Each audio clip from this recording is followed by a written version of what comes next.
Hello friends, મારી ચેનલમાં તમારું સ્વાગત છે. જય ગણેશ, જય શ્રી કૃષ્ણ.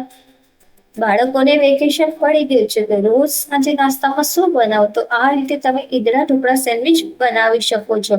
આમાં આથો લાવવાની જરૂર નથી ને ફટાફટ બની જાય છે. તો ચલો બનાવીએ આપણે ઈદડા ઢોકળા સેન્ડવિચ. હવે આપણે એક તપેલી લેશું, તેમાં પીળી મગની દાળ ઉમેરી લેશું. મેં અહીં અડધો કપ મગની દાળ લીધેલી છે. ત્યાર પછી આપણે તેમાં ચોખા ઉમેરશું. મેં કોલમ ચોખા લીધેલા છે અને 1/4 કપ છે ને 1 ચમચી ચણાની દાળ ઉમેરશું. પાણીથી બરાબર દાળને સાફ કરી લઈશું. દાળ બરાબર સાફ થઈ જાય એટલે આપણે તેમાં ચોખ્ખું પાણી ઉમેરી લઈશું અને દાળને ઢાંકીને 2 કલાક રહેવા દઈશું. 2 કલાક પછી જોશું તો આપણા દાળ ચોખા બંને સારી રીતે પલળી ગયા છે. દાળ તરત તૂટી જાય છે. હવે આપણે તેમાં થોડાક ફુદીનાના પાન સમારીને ઉમેરી લેશું. ફુદીનાથી ટેસ્ટ ખૂબ જ સારો આવે છે. અને 1 તીખી મરચી ઉમેરીશું, તેને પણ સમારી લેશું. અને અડધો ઇંચ આદુનો ટુકડો ઉમેરી લેશું, તેને પણ આપણે સમારી લેશું. હવે આપણે એક મિક્સર જાર લઈશું, તેમાં દાળ ચોખા અને સમારેલા આદુ મરચાં ફુદીનો ઉમેરી લઈશું.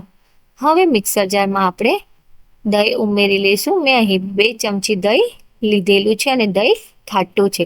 ત્યાર પછી આપણે તેને ક્રશ કરી લઈશું.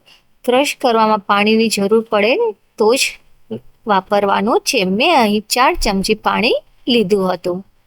આપણું સ્મૂથ ખીરું તૈયાર થઈ ગયું છે અને હવે એક તપેલીમાં તેને નીકાળી લઈશું. ઢોકળાનું ખીરું તૈયાર થઈ ગયું છે. હવે તેને અડધો કલાક માટે આપણે રેસ્ટ આપીશું.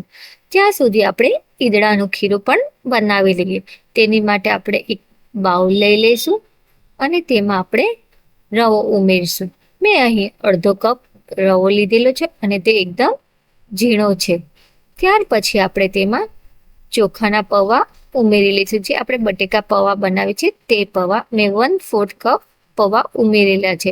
ત્યાર પછી આપણે તેમાં ખાટું દહીં ઉમેરશું. 1 ચમચી દહીં ઉમેરેલું છે અને બધી વસ્તુ સારી રીતે મિક્સ કરી લઈશું.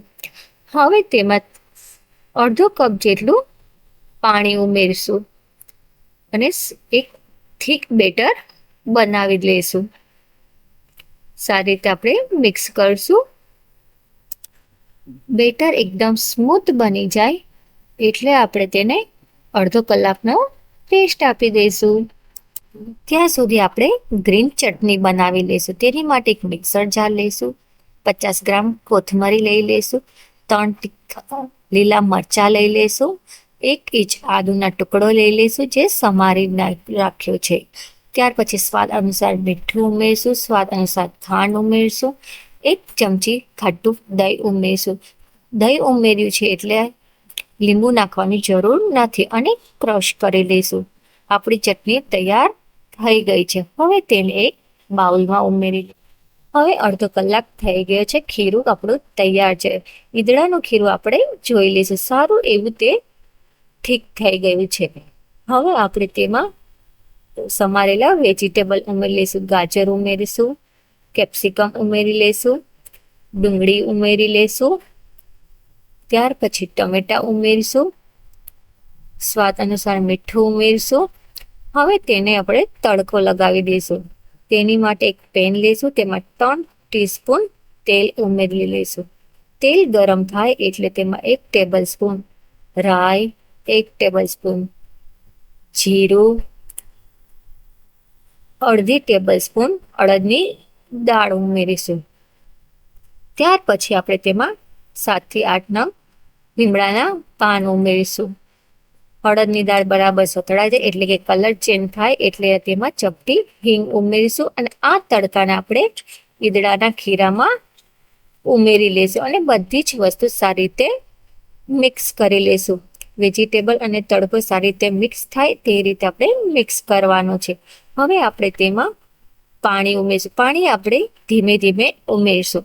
આશરે મેં અડધો કપ જેટલું પાણી ઉમેરેલું છે. હવે ખીરાને સારી રીતે મિક્સ કરશું અને થોડુંક આપણે પતલું બનાવશું. બહુ જાડું પણ નહીં ને બહુ પતલું પણ નહીં, એ રીતે આપણે ખીરું બનાવશું. આપણે એક સતત હલાવતા રહીશું. ત્યાર પછી આપણે અડધો પેકેટ ઈનો ઉમેરી લઈશું અને 1 ચમચી જેટલું પાણી ઉમેરશું અને ફરીથી તેને સારી રીતે મિક્સ કરશું. જાળી પડે ત્યાં સુધી મિક્સ કરતા રહેશું. હવે આપણે જેમાં ઈડલી બનાવવાની છે તે બાઉલ લઈ લઈશું અને તેમાં તેલ બધી બાજુ લગાવી લઈશું, જેથી ઈડલી આપણી સહેલાઈથી નીકળી જાય અને ચોટે પણ નહીં. હવે આ બાઉલમાં અડધો ચમચો ઈડલીનું ખીરું ઉમેરી લઈશું. આપણે અડધો ચમચો જ ઉમેરવાનું છે, અડધું બાઉલ આપણે ખાલી રાખવાનું છે. આપણે બધા જ બાઉલમાં ઉમેરી લઈશું અને તેને સ્ટીમ કરવા મૂકી દઈશું. મેં સ્ટીમ કુકરને 10 મિનિટ પહેલા સ્ટીમ કરી લીધેલું છે.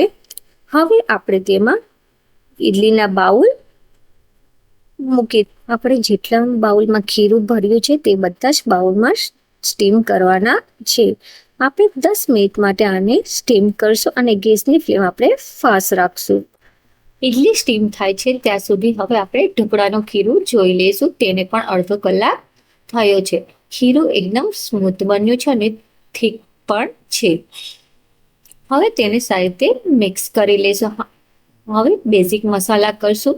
અડધો ચમચી હળદર નાખશું. બીજા મસાલા તો આપણે ક્રશ કર્યા હતા ત્યારે જ નાખેલા હતા. અને સ્વાદ અનુસાર મીઠું ઉમેરશું અને 3 ચમચી જેટલું પાણી ઉમેરશું. આપણે આમાં વધારે પાણી ઉમેરવાનું નથી, કારણ કે આમાં વેજીટેબલને તે નથી. અને સારી રીતે મિક્સ કરી લઈશું. મિક્સ થઈ જાય એટલે આપણે અડધો પેકેટ ઈનો ઉમેરી લઈશું. અડધો પેકેટ આપણે ઈદડાના ખીરામાં ઉમેરેલો હતો, અડધો આમાં ઉમેરીશું અને 3 ટીસ્પૂન તેલ ઉમેરી લઈશું અને પછી સારી રીતે મિક્સ કરી લઈશું. આપણે સતત હલાવતા રહેવાનું છે જ્યાં સુધી જાળી ન પડે ત્યાં સુધી. ઢોકળાનું ખીરું પણ તૈયાર થઈ ગયું છે અને 10 મિનિટ પણ થઈ ગઈ છે. હવે સ્ટીમ કુકરને ખોલશું અને આપણે ઈડલી સ્ટીમ થઈ ગઈ છે. હવે ઈડલી પર આપણે જે ગ્રીન ચટણી બનાવી હતી તે ગ્રીન ચટણી આ રીતે લગાવી લઈશું, જે સ્ક્રીનમાં દેખાય છે તે રીતે. ગ્રીન ચટણી થોડીક તીખી આપણે બનાવવાની, જેથી તેનો ટેસ્ટ સારો આવે. આપણે બધે જ ઈડલીમાં આ રીતે ચટણી લગાવી લઈશું. ચટણીનો કલર એકદમ સરસ આવ્યો છે. હવે તેની ઉપર ઢોકળાનું ખીરું પાથરી દઈશું, જે સ્ક્રીનમાં દેખાય છે તે રીતે. આપણે અડધા ચમચા જેટલું ખીરું ઈડલીની ઉપર પાથરશું. આપણે બધી જ ઈડલી પર આ રીતે ખીરું પાથરી દઈશું. ત્યાર પછી આપણે મરચું પાવડર સ્પ્રિંકલ કરશું, જે સ્વાદમાં તો સારું લાગે છે પણ દેખાવામાં પણ સારું લાગે છે. અને હવે 20 મિનિટ માટે તેને સ્ટીમ થવા દઈશું. હવે 20 મિનિટ થઈ ગઈ છે, તો હવે આપણે ચેક કરી લઈશું તો આપણા ઈદડા ઢોકળા વેજીટેબલ સેન્ડવિચ તૈયાર છે કે નહીં. આપણે એક સ્ટીક લઈશું અને ચેક કરશું. આપણે ઈદડા ઢોકળા વેજીટેબલ સેન્ડવિચ તૈયાર છે. જો તમને લાગે કે કાચું છે તો તમારે હજી 10 મિનિટ સ્ટીમ કરવાની. હવે ગેસની ફ્લેમ પર તેને નીચે ઉતારી લઈશું અને તેના ઉપર તેલ લગાવી લઈશું. જે તેલ લગાવાઈ જાય એટલે આપણે તેને 10 મિનિટ ઠંડા થવા દઈશું. ઠંડા થઈ જાય એટલે ચપ્પુની મદદથી આ રીતે બધી જ બાજુ ચપ્પુ ફેરવીને તેને નીકાળી લઈશું. હવે તેને ઊંધું કરશું એટલે તરત જ તે નીકળી જશે. એને એકદમ ઠંડા થવા દેવાના છે. આપણે નીચે તેલ લગાવ્યું હતું એટલે બાઉલમાં ચોટ્યા નથી અને ઈડલી ઢોકળા એકદમ સોફ્ટ બન્યા છે. જો તમને આ રેસીપી ગમી હોય તો તમે લાઈક, શેર અને સબસ્ક્રાઈબ કરજો. Thank you.